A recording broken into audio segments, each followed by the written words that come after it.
Hello ladies and gentlemen, this is BlueMaxima and we're here with the top 100 again. This is where it starts to get interesting. Number 50.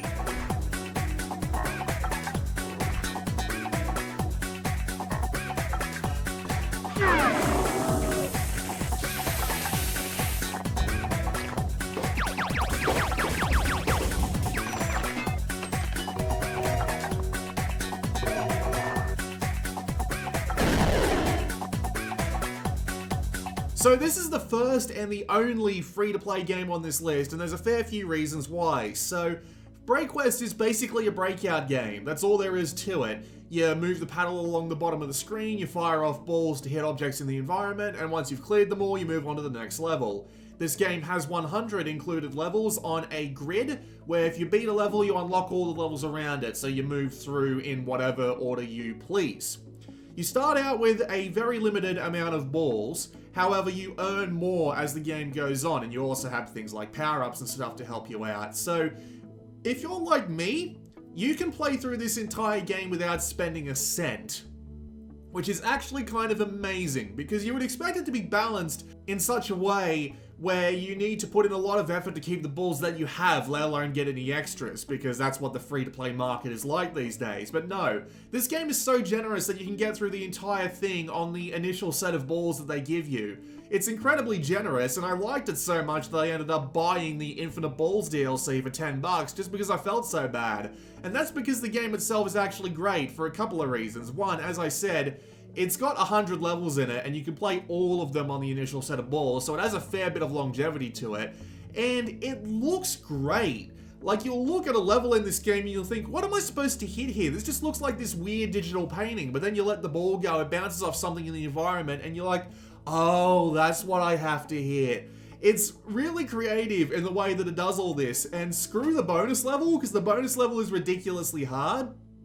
But yeah, all the levels in the game are really creative and really enjoyable. The physics are great, you get plenty of power-ups to play with, and you've got a little bit of a suck and blow thing going on with the ball to help you control it. So the game itself is just really well polished and really enjoyable, and as I said, it's entirely free. You can get through the entire game on your initial set of balls, which is very generous, and that's why I'm telling you to go and download it right now, because you have literally nothing to lose.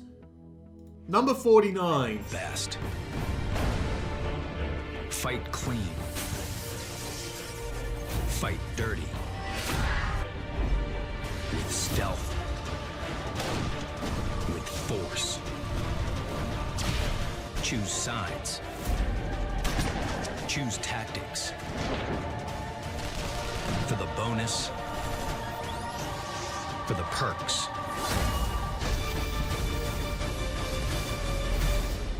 For the money. Well, this one's going to be a little controversial for being this low, but oh well, this is just what I think of it. But Killzone Mercenary is still a really good game. I actually really like it as a first-person shooter. It's really heavy, but that just makes it really satisfying to do something along the lines of killing 2 or 3 dudes within a really short amount of time. There's a not lengthy, but enjoyable single-player campaign with a bunch of bonus missions that encourage certain playstyles, and they're so bloody hard I've never managed to finish even one of them. And they've even got a multiplayer mode with both people online and bots. You can buy bots for like $2.99 or something. But the multiplayer is where this game really stands out. The multiplayer suite is a bit bare on the ground. It's only got like team deathmatch free-for-all, but the third mode is where it really stands out, where they have you doing a bunch of different objectives in order to get a score limit. And I actually really enjoy this mode because I feel it has a lot of variety and a lot of stuff going for it. It's helped out by the fact that your progress in single player and multiplayer towards things like unlocking guns and customizations for your character are unified, so you can make progress on either one. It's just a really well put together package, and it's also one of the best looking games on Vita by far. Some of the vistas in this game look absolutely gorgeous, so if you're looking for the best FPS on Vita, this is basically the only place to go. Pretty much every other first-person shooter that was on the Vita natively turned out to be house. Number 48. Finish him.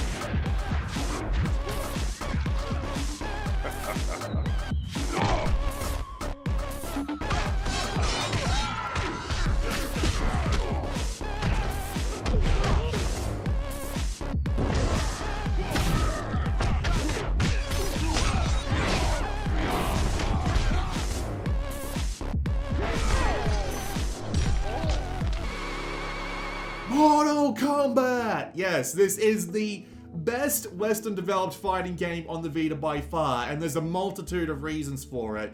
First thing is that the performance on it is great. It runs at a smooth and solid 60 frames a second. They had to cut back the graphics a little bit, but frankly, if you just don't pay attention to it, you'll eventually stop noticing it. There's an absolute ton of single-player content, a full-on story, there's a bunch of unique arcade ladders, and there's 2 challenge towers, which have a bunch of unique ways to play the game, and one of those challenge towers is Vita exclusive, and there's a bunch of different cute ways they let you play around with that, including the Mortal Kombat version of Fruit Ninja, which I find to be impressive. There's a ton of characters on the roster, and while some of them may feel a little bit similar, at the same time it's still a really diverse roster. There's a ton of different ways to play, and the gameplay just feels like a bang-on, up-to-date, modern revitalization of the original Mortal Kombat gameplay. It just works fantastically. Some people say Mortal Kombat 10 and 11 are better, but as someone who bought Mortal Kombat 10 on launch with high hopes for it,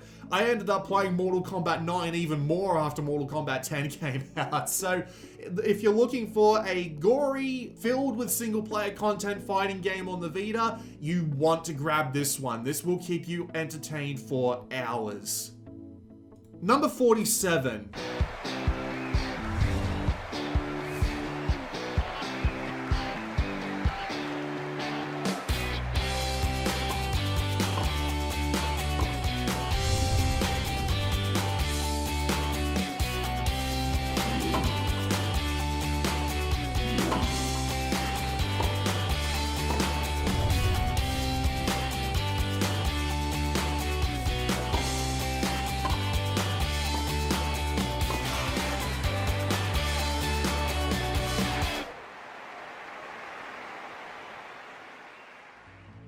So Virtua Tennis 4 is a fantastic tennis game. It's probably the best tennis game I've ever played. It's an arcadey style game, but the physics are on point. It feels fantastic to swing the racket, there's plenty of shot types and plenty of players to play with that all feel significantly different from each other, so you need to change up your play style, and it's complemented by a ton of included modes. You've got your traditional arcade mode, you've got a world tour mode where you have to make a custom character and progress along a board using the random events to power up your character. You've got a bunch of extra included stuff on the side, like you've got touch controls and like an augmented reality mode and stuff like that. And the port itself is on point.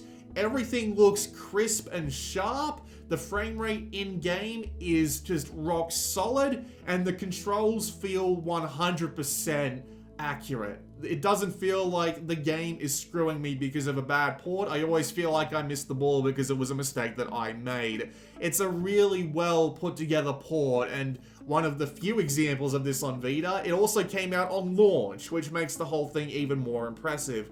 Unfortunately, there's pretty much no way to get the game these days unless you go scouring on eBay. It got removed from digital stores years ago, and everybody knows that at this point, so the physical prices of copies have just been driven up spectacularly.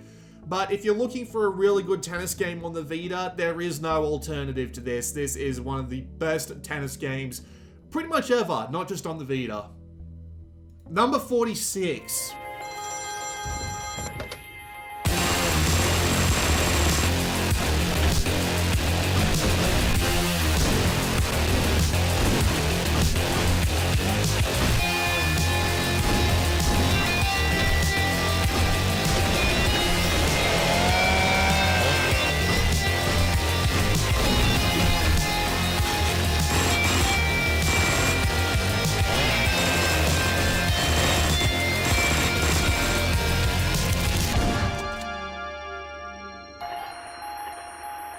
Hotline Miami just oozes style, it oozes charm, and it oozes lots and lots of blood. It is a hyper-violent top-down shooter where you and most of the enemies die in one hit, so it is really high risk and really high reward. You can spend an hour going through using the multitude of weapons in clever and creative ways to beat the absolute bejesus out of everyone, and listening to the absolutely fantastically chosen soundtrack combined with the psychedelic graphics and over-the-top drug trip of a story. It all combines into this one cohesive whole that even if you're playing the game for an hour and a half trying to get through one dim level, it still feels satisfying to come out at the end. Not to mention there's a bunch of variety in the way you approach each level thanks to the included masks, which can change a lot about the way the game plays, even if it only changes one part of the gameplay.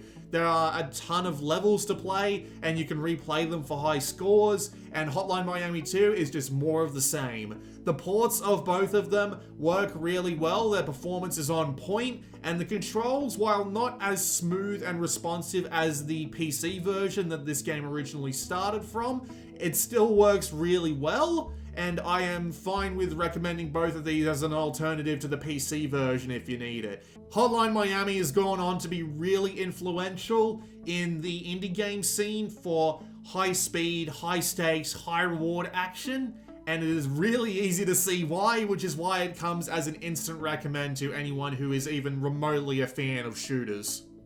Number 45.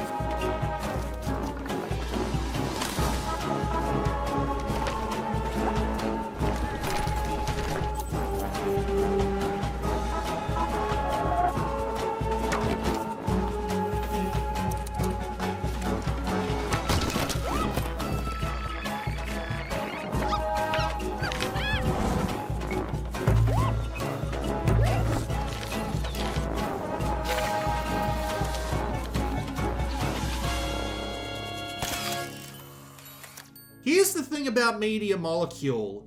While their games are relatively simple on the surface, they always have this way of creating this childlike whimsy that in today's gaming market doesn't feel insincere in the slightest, and Tearaway is the best example of this.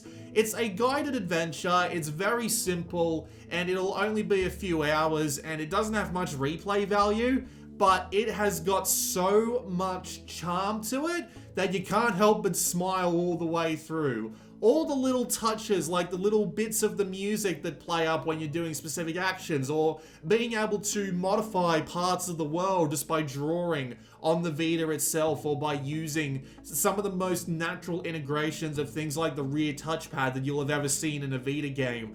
All of these little things just come together into a really nice little memory. And there are parts of this game that are just wonderful at creating a little bit of childlike innocence in an industry where it just doesn't seem to come through without like feeling like a joke on someone else's part.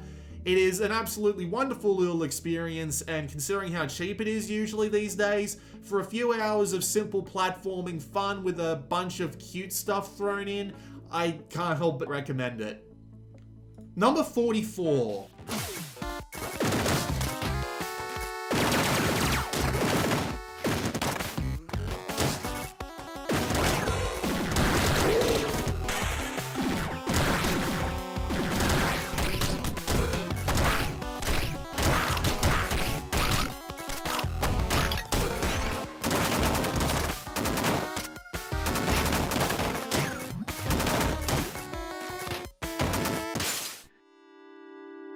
Down we go. So, Downwell is a really simple concept. It's another one of those roguelike things that everybody likes so much, but it plays with it in a really unique way by making your jump button also your fire button. So not only do you have to be really careful with the fire control, you also need to make sure you don't go plummeting to your doom by using up too many of your shots. It's a really unique concept that they play with in a lot of interesting ways. There's a good difficulty curve to it to make sure that you aren't particularly disadvantaged while at the same time not being particularly catered to. And the graphical style is really well done. It looks like a fancy Game Boy game, and I can't help but love the little tweaks and touches they've done to it, where it's only black, white, and red, which not only looks great, but it helps point out the really important stuff that you need to pay attention to. It's just a really well done concept in a really tightly tuned package, and it's hard to say no to it. Number 43. Looks like we got company, boys. Let's give them a warm welcome.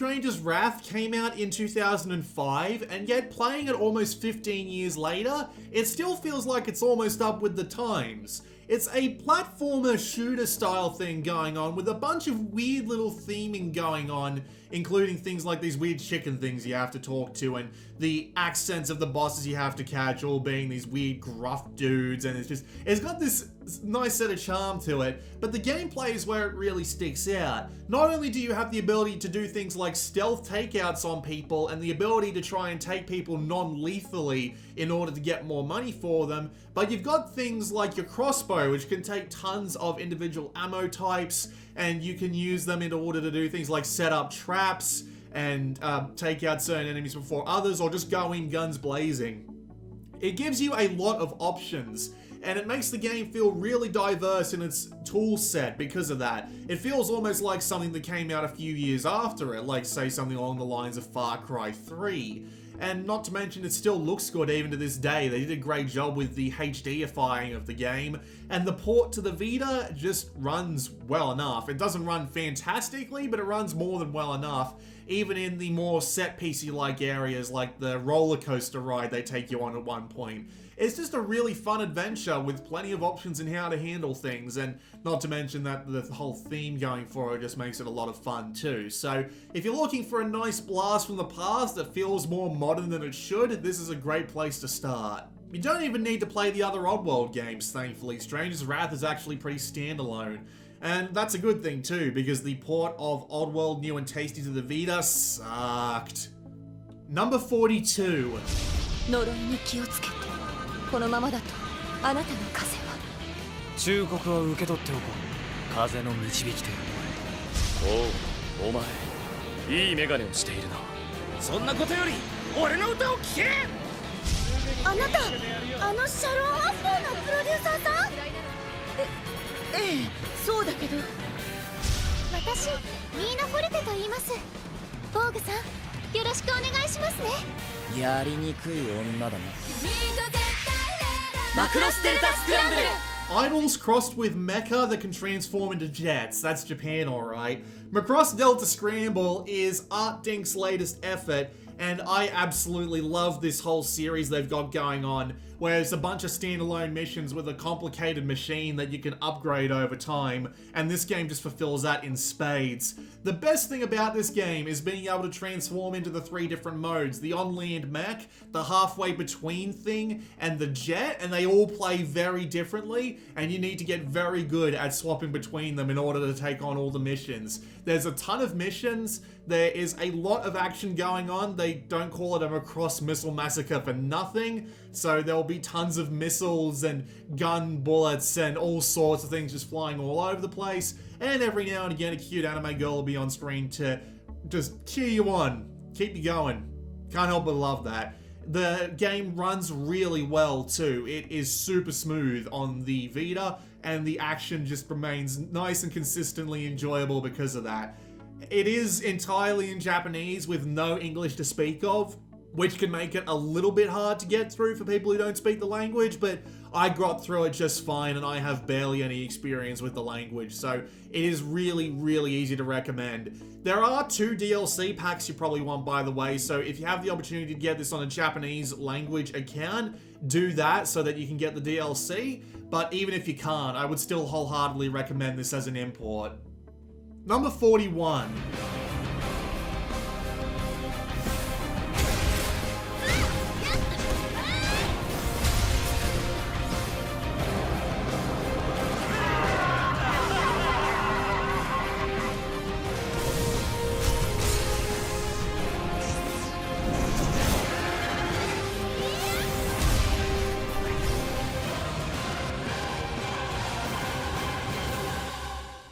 Yep, here's another controversial one that definitely won't get me any angry comments. Oh well. Gravity Rush is a really unique idea, and being able to just float around this world almost completely freely, walking on the walls and the ceiling and just dashing around looking for things like upgrade crystals, just works really well in this fantastically rendered open world. It's got like this combination of Japanese and French stuff going on, which combines together into this really unique art style that just makes the game really memorable in its look and, well, sound actually, because that's what the language is. It's this weird combination of the two that's almost unintelligible, but they do give you English subtitles at least.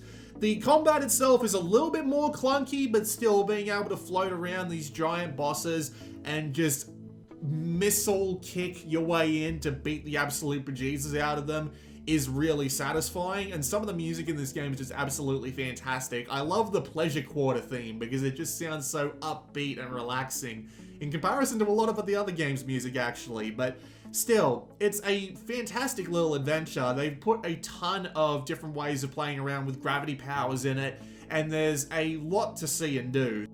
The one major complaint I would have about the game is the controls, since they can be a little bit wonky on the Vita, especially ones like the slide control. With that said though, they did release a remastered version of this game on PS4, which I believe helped that. Unfortunately, going to PS4 with the sequel appears to have killed the series entirely, so that's a little bit unfortunate, but if you're still looking for a really creative and enjoyable adventure, there's no place you'd rather go than this. And that's the end of number 50 to number 41, and as I said, this is where things really get interesting, because pretty much every game from like 60 upwards is an instant recommend, at least in my personal point of view. So this is where the descriptions are going to get longer and they're going to get a little bit more, what's the word I'm looking for? Enjoyable? I would hope so. But anyway, I did promise I'd talk about free-to-play games on Vita this time, so that's what we're going to do, considering that, well, did I say we were going to do that in the last episode? I don't remember. It's been a while since I recorded that one. But anyway, we're going to talk about free-to-play games on Vita because since the only free-to-play game on this list has just come up, it seems like an appropriate time. And there were a couple of really unique and cool ones. Like Break Quest was one, and the other one was Crazy Market, which was a game where you had to basically just, like, scan things with your finger while also trying to avoid throwing babies off the edge of the conveyor belt, which is something that I did more often than not when I was playing through. I believe there is a video of that game on my channel somewhere. But there are a couple of games that came out that were kind of There were a few that tried to take advantage of the whole free-to-play market thing by over-convoluting everything with ridiculous resource amounts and just general time delays and stuff like that. The one I remember mainly doing that is Dead Man's Cross. It had an interesting, like, thing going on with it where it was like a post-apocalyptic thing, but I couldn't get over the ridiculous amounts of resources and time I needed to spend waiting in order to see more stuff to see that work. There were also a couple of other games that were interesting. Like, I remember hearing about a game called Deathmatch Arena, which I tried more than once and was never able to actually get working. Yes, that was me typing on my thing. I don't believe I'm going to be able to sort by free-to-play games on the thing on the PlayStation Store, but oh well. But yeah, Deathmatch Arena was meant to be some kind of like two-dimensional platformer MOBA game. I also believe there was another one called Invoker's Tournament, which was just a full-on MOBA, but both of those were apparently really bad at giving higher leveled or just higher paying players more stuff, like better stuff to work with. So I'm not entirely sure what they were thinking there, but those games came out and then died so quickly it was ridiculous. There was also Pox Nora, which was absolutely terrible with its performance, where the game would crash before you could even get through one of the tutorial matches. Like, holy shit. That was bad. That was really, really bad. But there were some really good ones on there as well. Like, I already mentioned Break Quest and Crazy Market, but does anyone remember Destiny of Spirits?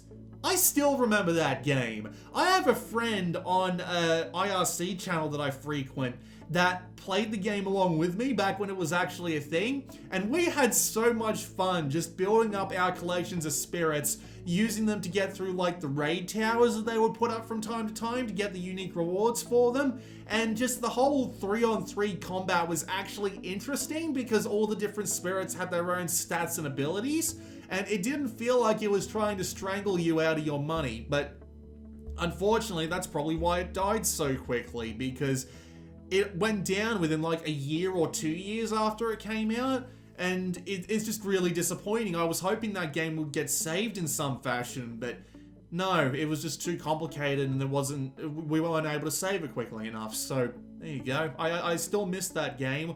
I would have played Destiny of Spirits if they put out like a paid version, which rebalanced it to be something along the lines of Can Cold Kai, where it's just the mobile game, but they made it so that the progression wasn't tied to paying real world money over and over again. I would have played the shit out of that. I'm not going to lie, that would have been fantastic. With that said though, there are a couple of other games that I would like to draw mention to. Like, you've got some free-to-play MMOs. Like, Japan had a ton of them. Japan had a ton of MMOs. Bloody Phantasy Star Online 2, which required something like 60 gigs, or, well, does actually require like 60 gigs now, just because of how much content that game has. They're finally bringing that west, but only on PC and Xbox One, oddly enough. I can't imagine they're going to have any sort of audience there, but whatever, we'll go with it. And there's a couple of interesting ones too. Like, the one I always wanted to try and get was Samurai and Dragons, which was also by Sega, I think. That actually got a lot of positive press, and I am kind of disappointed at the fact that I never got to try it out, because by the time I was able to try it out, it was gone. It was done. It was finished. There was also some interesting cases. Like, my favorite case was one I talked about last episode, actually, which was the Nep Connect, just crossover between all the Idea Factory IPs, and the most interesting one that wasn't like some browser one that was just converted to fit on the Vita, because there was like a dozen of them, I'm not even joking. But the most interesting one that wasn't them was Dungeon Hunter 5, which is actually streaming. They streamed the game from their cloud servers down to the Vita, so if you cut off your Vita connection for whatever reason that you needed to do that for, the game would just outright stop. It was hilarious. And you could tell it was video just because of how badly the game would just screw up the video feed. But hey, whatever, that's just a thing.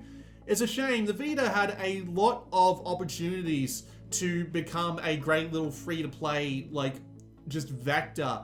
And there were a couple of games that did take advantage of that, and I've already mentioned them, but oh well, I guess that's just the way things are. Oh well. I don't really have anything else to talk about, so that's going to be the end of that. I just thought that would be a nice little bonus just to reminisce about the free-to-play games that were on Vita, because God knows I loved Destiny of Spirits. With that said though, I don't know what the next bonus episode is going to be, because I just haven't thought of anything that would fit appropriately in the next episode yet. I guess that might be time to start looking at the games that I feel like deserved to be on the list but were just kicked out by higher quality entries maybe. I'll figure something out. I've got plenty of time. I've got a couple of episodes of this backlogged at this point, so I'll be able to figure something out soon enough. So hopefully you're enjoying these little bonus picks at the end of each episode. I don't really know what else to say about them. Just something to try and lengthen them a little bit so you don't feel like your time's being wasted only getting 10 games an episode, but oh well, there's already been 6 of them. If you were going to complain about them, you probably would have done so already. So I'm going to go now. I'll see you for the next episode. This has been BlueMaxima, and I will see you all next time.